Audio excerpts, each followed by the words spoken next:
Good morning everyone and wish you happy new year. નવા વર્ષની દરેક બાળકોને ખૂબ ખૂબ શુભેચ્છા. ઈશ્વર આપણને સૌને ખૂબ જ મહેનત કરવાની શક્તિ અને ક્ષમતા આપે એવી પ્રાર્થના.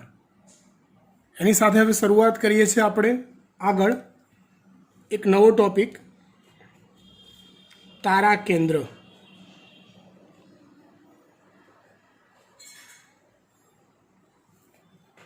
જો આમ તો તારા કેન્દ્ર વિશે આપણે જાણીએ છીએ, જેટલું આપણા કોર્સમાં કે સિલેબસમાં આપેલું છે આપણા ધ્યાનમાં તો ઓલરેડી છે જ, રાઈટ. કે ભાઈ વનસ્પતિ કોષમાં તેનો અભાવ હોય, પ્રાણી કોષમાં તેની હાજરી હોય, પ્રાણી કોષમાં જે તારા કેન્દ્રો હોય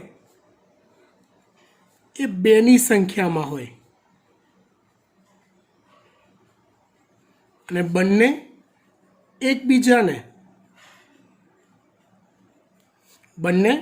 એકબીજાને કાટખૂણે ગોઠવાયેલા હોય. આપણે કોઈ પ્રાણી કોષ દોરીએ, ધારો કે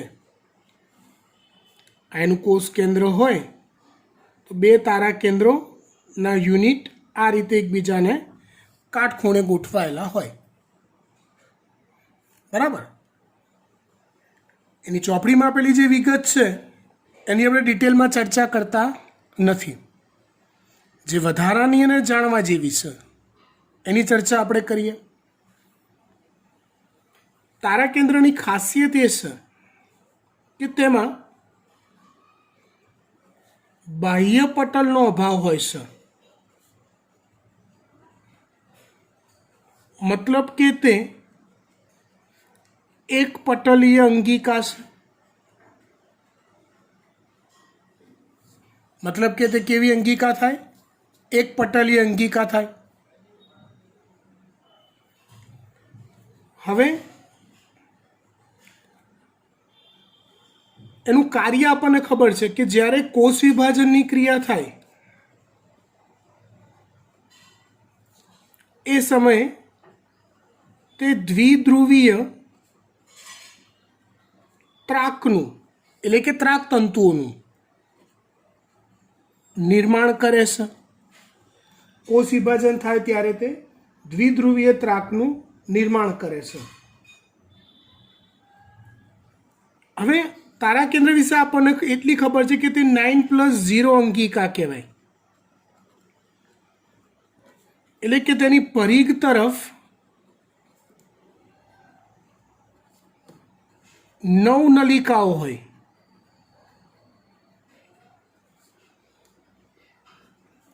આ 9 નલિકાઓ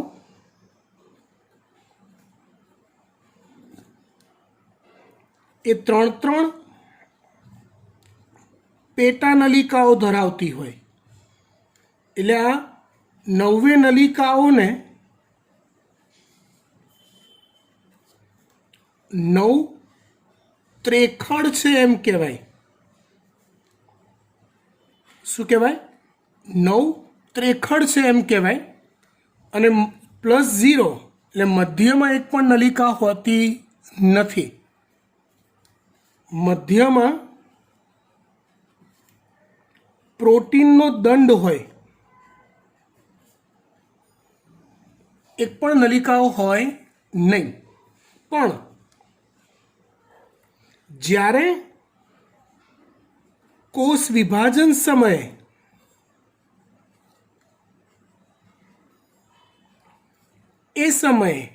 ક્યારેક મધ્યમાં નલિકાનું સર્જન થાય છે. એટલે આ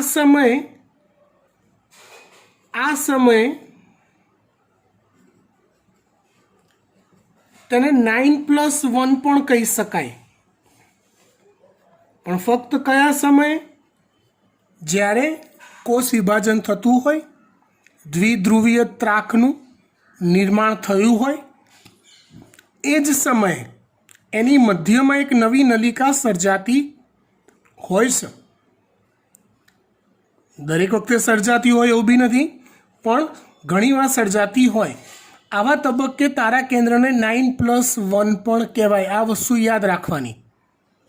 આમ તારા કેન્દ્ર એટલે 9+0, પક્ષમાં અને કસા એટલે 9+2. પણ જ્યારે દ્વિધ્રુવીય ત્રાકનું સર્જન થતું હોય કોષ વિભાજન સમયે, જ્યારે દ્વિધ્રુવીય ત્રાકનું સર્જન થતું હોય કોષ વિભાજન સમયે, ત્યારે તેની મધ્યમાં એક નલિકા ઘણીવાર ઉદ્ભવતી હોય છે. આવા સમયે તારા કેન્દ્રને 9+1 કહેવાય. સમજી ગયા? ડન. બીજી એક ખાસ વાત, તારા કેન્દ્ર પણ સ્વયં બેવડાતી અંગિકા છે.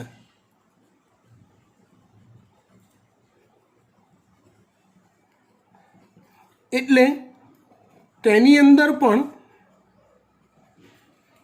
ડીએનએ તેમજ આરએનએની હાજરી હોય છે. સમજો, ડીએનએ અને આરએનએની હાજરી હોવી. કણાભ સૂત્રમાં એવું આવતું હતું, હરિતકણમાં એવું આવતું હતું, તારા કેન્દ્રમાં બી આવે છે. ચોપડીમાં નથી આપ્યું, મેં કીધું તમને. ઇન શોર્ટ, જે અંગિકાઓ સ્વયં બેવડાય છે, સ્વયં સંચાલિત હોય છે, એ અંગિકાઓમાં ડીએનએ હોય ને હોય જ. આ એક વસ્તુ પણ બીજી યાદ રાખવાની કે તે ડીએનએ તેમજ આરએનએ પણ ધરાવે છે. પરીક્ષામાં એવું પૂછાઈ શકે, કઈ કોષીય અંગિકા ડીએનએ ધરાવતી નથી?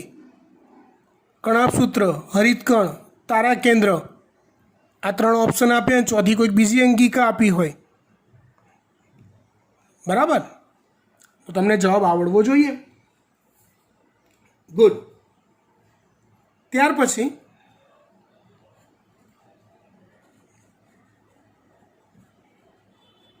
તારા કેન્દ્રમાં ટોટલ 9 નલિકા કીધી. બરાબર?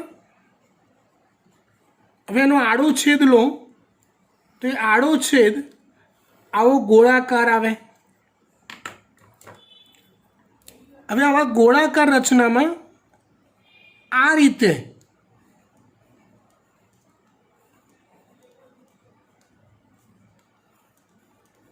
નવ નલિકાઓ હોય, વચ્ચે આવો પ્રોટીનનો બનેલો દંડ હોય. તો આ 9 નલિકાઓ એકબીજા સાથે, એટલે કે દરેક ત્રેખડ 40° ખૂણે ગોઠવાયેલું હોય એમ કહેવાય. દરેક ત્રેખડ એકબીજાથી 40° ખૂણે ગોઠવાયેલું છે એમ કહેવાય. કેમ? કારણ કે આખું વર્તુળ ધારી લો તો વર્તુળ એટલે 360° થઈ, અને એમાં ટોટલ 9 નલિકાઓ ચોક્કસ ખૂણે ગોઠવાયેલી છે. આપણા કોણ માપકથી આના ખૂણા માપવા નથી ગયું કોઈ, પણ એ ચોક્કસ એંગલથી ગોઠવાયેલી છે એકબીજા સાથે. સમજો બરાબર? અને ચોક્કસ એંગલથી ગોઠવાયેલી હોય, ટોટલ 360° થઈ, અને એવી 9 નલિકાઓ ચોક્કસ ખૂણે ગોઠવાયેલી હોય તો 360 ભાગ્યા 9 જવાબ આવે 40. 9 ચોક 36.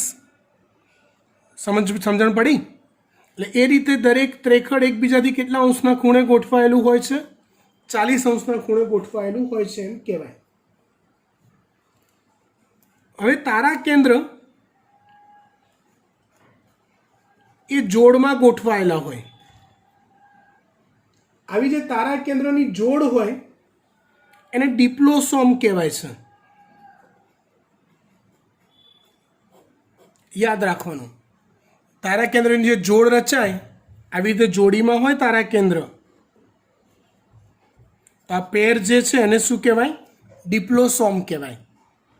સમજી ગયા? ફાઇન.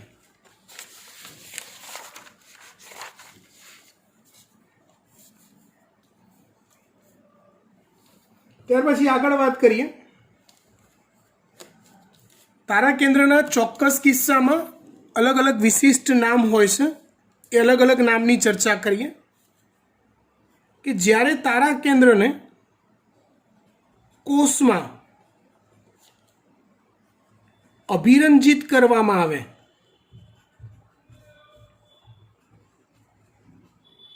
તો કોષમાં અભિરંજિત જે તારા કેન્દ્ર હોય એને સેન્ટ્રોસ્ફિયર કહેવાય છે.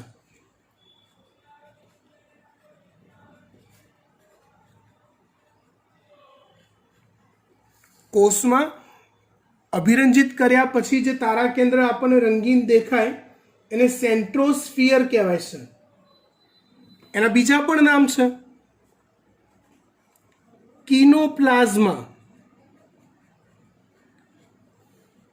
કિનોપ્લાઝ્મ અને સાઇટોસેન્ટ્રમ.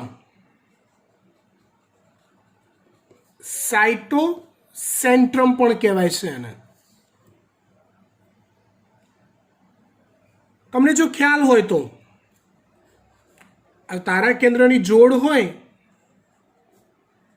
એની આસપાસ આવા એસ્ટર્સ અથવા તારા કિરણો સર્જાય છે. આ છે તારા કેન્દ્ર, એની આસપાસ સર્જાયેલા હોય એવા આ છે એસ્ટર્સ અથવા તારા કિરણો. તો એ બંનેનું કોમ્બો નામ છે સેન્ટ્રોઝોમ. જો અહીંયા કન્ફ્યુઝન થાય, આપણે સેન્ટ્રોમિયર શબ્દથી પરિચિત છીએ, અહીંયા શબ્દ આપ્યો છે સેન્ટ્રોઝોમ. સેન્ટ્રોમિયર શબ્દ એ રંગસૂત્ર સાથે કનેક્ટેડ છે. રંગસૂત્રમાં આવેલી ભુજાઓને જોડતી રચના ખાંચ એને સેન્ટ્રોમિયર કહેવાય, મધ્ય ખાંચને. આ છે સેન્ટ્રોઝોમ, મતલબ એસ્ટર્સ એટલે કે તારા કિરણો અને તારા કેન્દ્ર બંનેની કોમ્બો રચના, જેને સેન્ટ્રોઝોમ કહેવાય. ગુજરાતીમાં એને તારા વર્તુળ કહેવાય. ગુજરાતીમાં એને તારા વર્તુળ કહેવાય. ખબર પડી ગઈ વાત? ડન. હવે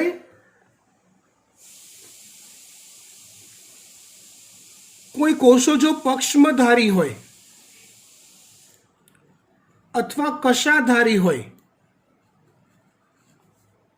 તેમાં પક્ષમ અને કશાનો ઉદ્ભવ તલકાયમાંથી થાય છે. પક્ષમ અને કશાનો ઉદ્ભવ તલકાયમાંથી થાય. તો એ જે તલકાય છે ને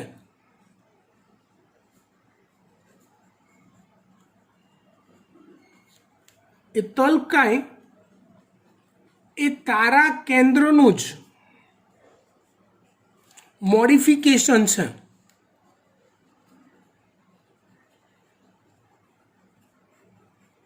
એટલે તારા કેન્દ્રની રચનામાં જ ફેરફાર થઈ તલકાય નામની રચના સર્જાય છે અથવા બને છે. સમજી ગયા? તારા કેન્દ્ર માટે આટલું જ. ત્યાર પછી આપણે વાત કરીએ આગળ રંગસૂત્રોની.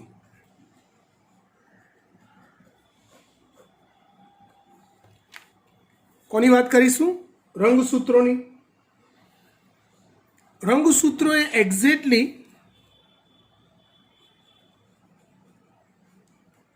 રંગસૂત્ર દ્રવ્ય સ્વરૂપે કોષમાં જોવા મળે છે.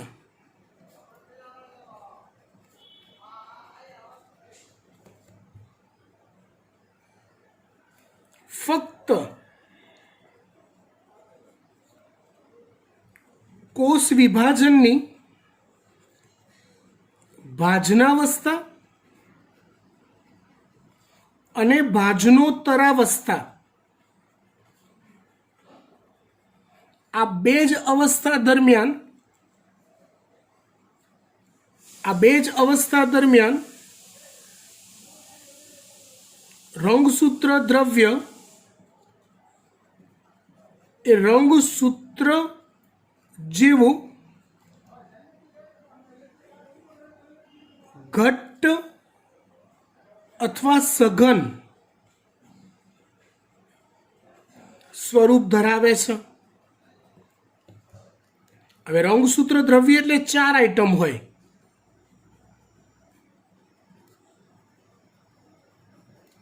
એક ડીએનએ હોય, બીજું આરએનએ હોય, ત્રીજું હિસ્ટોન પ્રકારનું પ્રોટીન હોય અને ચોથું બિન હિસ્ટોન પ્રકારનું પ્રોટીન હોય. એવું માની લો કે આ ચારેયનો એક પ્રવાહી સ્વરૂપનો તરલ સ્વરૂપનો એક જથ્થો છે, જે કોષ વિભાજન સમયે, સમજો, કોષ વિભાજન સમયે જ્યારે ભાજનાવસ્થા અને ભાજનોત્તરાવસ્થા આવે ત્યારે એક ચોક્કસ પ્રકારના 2 ભાગ પાડવા માટે એનું સ્વરૂપ સઘન કરવામાં આવે છે, એવું માની લો. સમજી લો વાત. કે ચલો મનુષ્યની વાત કરીએ તો મનુષ્યના એક કોષમાં આશરે 2 મીટર લાંબો થાય એટલો ડીએનએ હોય છે.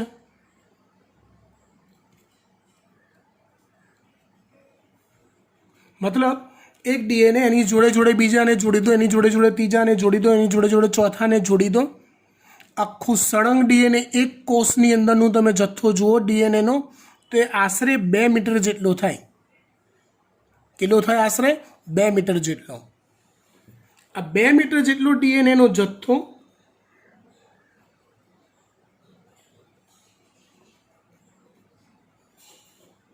એ આ રંગસૂત્રમાં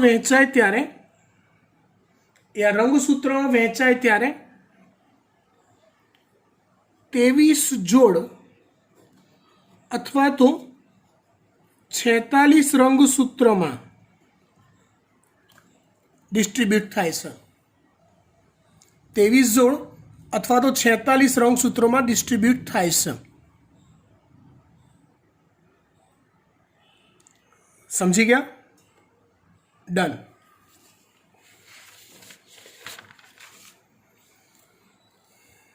આગળ વાત કરીએ તો આ જે 46 રંગસૂત્રો આવ્યા ને, 23 જોડ રંગસૂત્રો જે આવ્યા ને, એ દરેક રંગસૂત્રની મૂળભૂત રચના કેવી હોય? તો કે રંગસૂત્રમાં ભુજાઓ આવેલી હોય. રંગસૂત્રમાં ભુજાઓ આવેલી હોય. એ ભુજાઓની મધ્યમાં એક પ્રાથમિક ખાંચ આવેલી હોય. રંગસૂત્રોની મધ્યમાં ભુજાઓ હોય ને ભુજાઓની મધ્યમાં એક પ્રાથમિક ખાંચ આવેલી હોય. એ ખાંચને સેન્ટ્રોમિયર કહેવાય છે.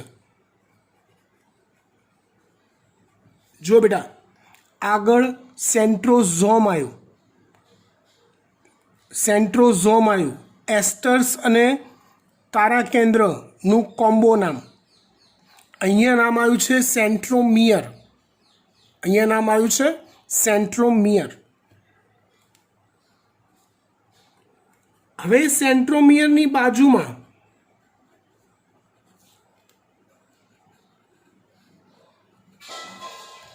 રકાબી જેવી રચના હોય છે. સેન્ટ્રોમિયરની બાજુમાં રકાબી જેવી રચના હોય છે. એ રચનાને કાઇનેટોકોર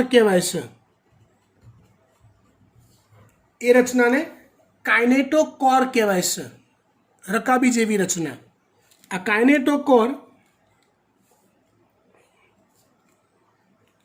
એ કોષ વિભાજન સમયે તારા કેન્દ્રના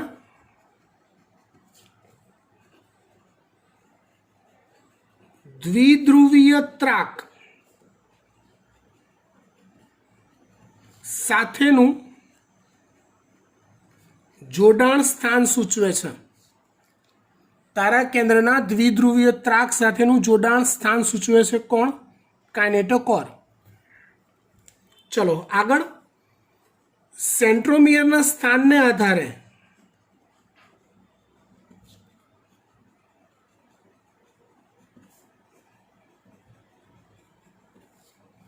રંગસૂત્રોના કેટલા પ્રકાર પડે એ આપણને આવડે છે. કયા કયા? તો એક છે મેટાસેન્ટ્રિક,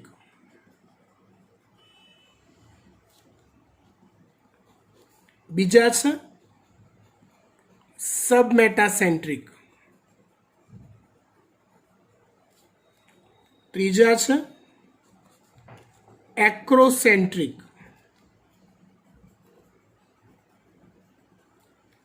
અને ચોથા છે ટીલોસેન્ટ્રિક.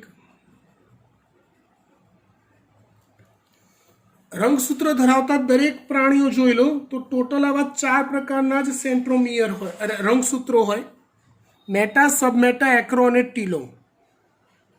મનુષ્યમાં ટીલોસેન્ટ્રિક રંગસૂત્રનો અભાવ હોય છે.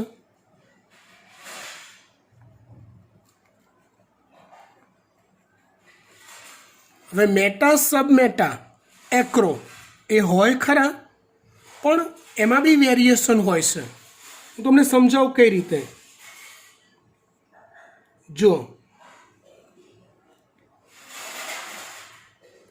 તમને આવડે છે સેન્ટ્રોમિયર બરાબર મધ્યમાં હોય તો એને મેટાસેન્ટ્રિક કહેવાય, પણ બરાબર મધ્યમાં હોય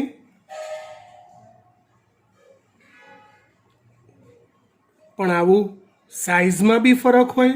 તમે જુઓ સેન્ટ્રોમિયર દરેકમાં બરાબર મધ્યમાં જ દોરું છું હું, પણ આ મોટા છે મેટાસેન્ટ્રિક, મોટા મેટા, આ મધ્યમ મેટા, આ નાના કદના મેટા. મનુષ્યમાં મેટાસેન્ટ્રિક રંગસૂત્ર હોય છે ખરા કે જેમાં સેન્ટ્રોમિયર મધ્યમાં હોય પણ રંગસૂત્રોની સાઇઝ બી પ્લસ માઇનસ હોય છે, એટલે મેટાસેન્ટ્રિકની બી સાઇઝ પ્લસ માઇનસ હોય. સેમ વે આપણે કહીએ સબમેટા, તો ચલો સેન્ટ્રોમિયર 2 ભુજાની નજીક 2 ભુજાની દૂર તો સબમેટા થયું. હા, પણ એ સબમેટામાં બી આવું જ હોય, સાઇઝ પ્લસ માઇનસ હોય. આ રીતે આવું વેરિએશન પણ મનુષ્યમાં જોવા મળે છે. સેમ વેવ એક્રોમાં હોય, ટીલોમાં હોય. સમજ પડી વાત? 23 જોડ રંગસૂત્રોમાં આપણે કેરિયોટાઇપ જોઈએ.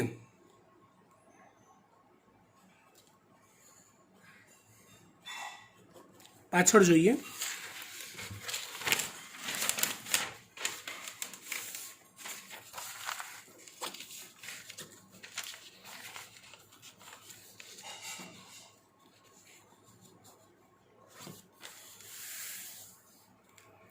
કેરિયોટાઇપ એટલે શું? પહેલાં એકવાર યાદ કરાવી દઉં. જીનેટિકમાં આવતું હતું રંગસૂત્રના પ્રકાર અને કદને આધારે એને ઉતરતા ક્રમમાં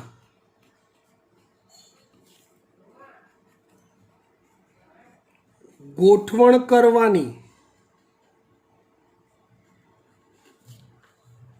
ચાર્ટ સ્વરૂપની પદ્ધતિને કેરિયોટાઇપ કહેવાય છે. એટલે મનુષ્યમાં આપણે એમ કહીએ મેટા, સબમેટા, એક્રો હોય પણ એમાં બી વેરિએશન હોય. તો ટોટલ 23 જોડ રંગસૂત્ર એક કોષમાં હોય છે. તો એ એક્ઝેક્ટલી કઈ જોડમાં કેરિયોટાઇપ તમે બનાવો, ચાર્ટ બનાવો તો કઈ જોડમાં કેવા પ્રકારના રંગસૂત્રો હોય એનો ફોટોગ્રાફ ક્યાંક તમને મળી જશે ખરો, પણ એક ક્રમ આપણે યાદ રાખવાનો છે કે કયા ક્રમમાં કયા પ્રકારના રંગસૂત્રો હોય. સમજ્યા? તો કંઈક આ રીતે યાદ રાખવાનું. જો પહેલાં આપણે જૂથ યાદ રાખીએ જે આવડે. A, B, C, D, E, F, G, H. આટલા અલગ અલગ ટાઈપના રંગસૂત્રો મનુષ્યમાં હોય છે. આમ ટાઈપ 3 જ, મેટા, સબ મેટા અને એક્રો. ડન. પણ સાઇઝમાં વેરિએશનને આધારે આટલા અલગ અલગ ટાઈપના રંગસૂત્રો થાય. 1, 2, 3, 4, 5, 6, 7, 8. એટલે સાઇઝ અને સેન્ટ્રોમિયરનું સ્થાન ને આધારે ટોટલ 1, 2, 3, 4, 5, 6, 7, 8 ટાઈપના રંગસૂત્રો મનુષ્યમાં હોય છે. કેટલા ટાઈપના રંગસૂત્રો હોય? 8 ટાઈપના. એટલે કુલ 8 પ્રકારના રંગસૂત્રો હોય. હવે તમને એક ફોન નંબર યાદ રાખવાનું કહું છું. શું યાદ રાખવાનું છે તમારે? એક કોન્ટેક્ટ નંબર. કયો છે એ નંબર? તો 32 7 33 22 1. 32 7 33 22 1.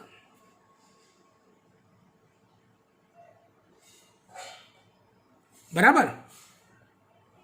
જોજો આમાં કંઈક સુધારો કરવા જો લાગે તો મને સુધારો કરી આપજો. આની અંદર હું ક્યાંક કદાચ કોઈક ભૂલ કરી બેસું. ઇન્ટેલિજન્ટ છો, લેક્ચર ધ્યાનથી ભણો છો, તો પછી આની અંદર કંઈક ભૂલ કરી હોય આખા લેક્ચરમાં તે મને સુધારીને ઇન્ફોર્મ કરજો. કેમ કે માણસ માત્ર ભૂલને પાત્ર, આપણાથી ભૂલ થઈ જાય યાર.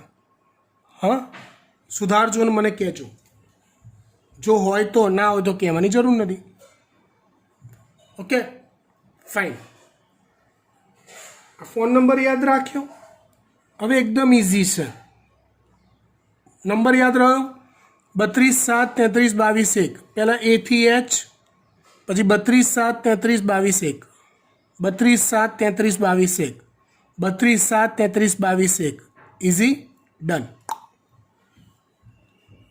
હવે સિમ્પલ 3 છે તો 1 2 3. 2 છે તો 4 5. એટલે પહેલી, બીજી, ત્રીજી જોડ. 2 છે તો ચોથી, પાંચમી, છઠ્ઠી, સાતમી, આઠમી, નવમી, 10મી, 11મી, 12મી. 1 2 3 4 5 6 7. ડન. 13 14 15. 3 છે 3. 16 17 18 19 20 21 22 અને આ 23મી જોડ. બોલો સાહેબ, આવું ભણવાનું તો બહુ મજા આવે. 3 છે તો 1 2 3, 2 છે તો 4 5. Easy, done. આ છે જોડ. આ યાદ રાખવાનો નંબર છે. આ જૂથ છે. હવે પ્રકાર જોઈએ તો પહેલી, બીજી, ત્રીજી જોડ જે છે ને એ મોટા કદના મેટાસેન્ટ્રિક છે. પહેલી, બીજી, ત્રીજી જોડ એ મોટા કદના મેટાસેન્ટ્રિક રંગસૂત્રો છે. ચોથી અને પાંચમી જોડ જે છે એ મોટા કદના સબ મેટાસેન્ટ્રિક છે.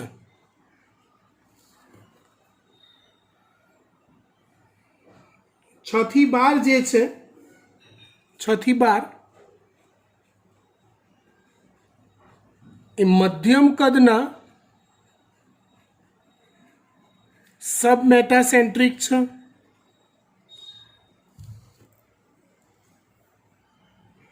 13 14 15મી જોડ જે છે એ મધ્યમ કદના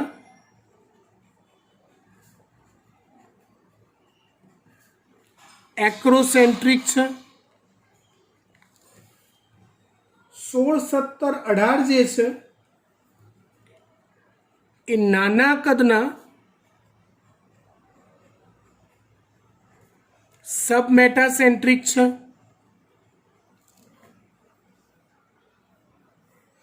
19 અને 20 જે છે એ વધુ નાના કદના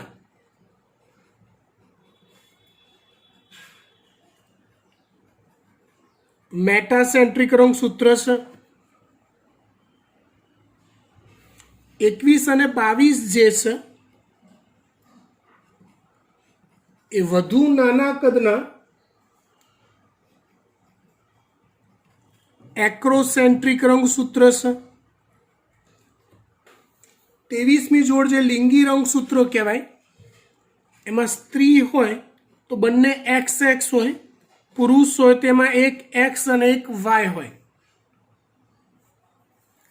23મી જોડમાં આવેલું જે એક્સ રંગસૂત્ર છે એ સી જૂથ પ્રકારનું હોય છે. એટલે એક્સ લિંગી રંગસૂત્ર એ મધ્યમ કદના સબમેટાસેન્ટ્રિક છે. વાય રંગસૂત્ર એ જી જૂથ પ્રકારનું છે, એટલે કે વધુ નાના કદના એક્રોસેન્ટ્રિક જૂથ પ્રકારનું છે. સૌથી પહેલાં તો તમારે જો પહેલું બીજું ત્રીજું ખાનું તો યાદ રહી જાય, ચોથાને ધ્યાનથી જુઓ. આ ક્રમમાં મોટા આવ્યા, પછી મધ્યમ, પછી નાના, પછી વધુ નાના. મેટા સબમેટા એક્રો આ ક્રમ છે. આ યાદ રાખી લો.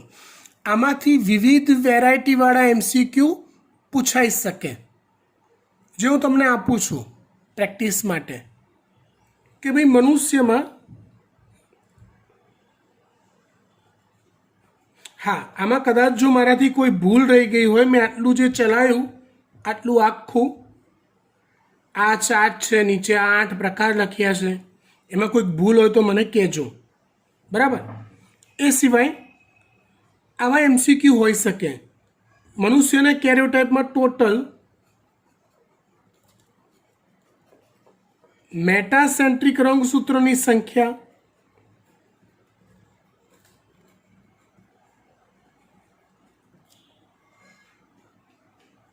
શોધીને કહો. ટોટલ સબમેટાસેન્ટ્રિક રંગસૂત્રોની સંખ્યા, એવું એક્રોનું બી આવી શકે. બીજો સવાલ, ટોટલ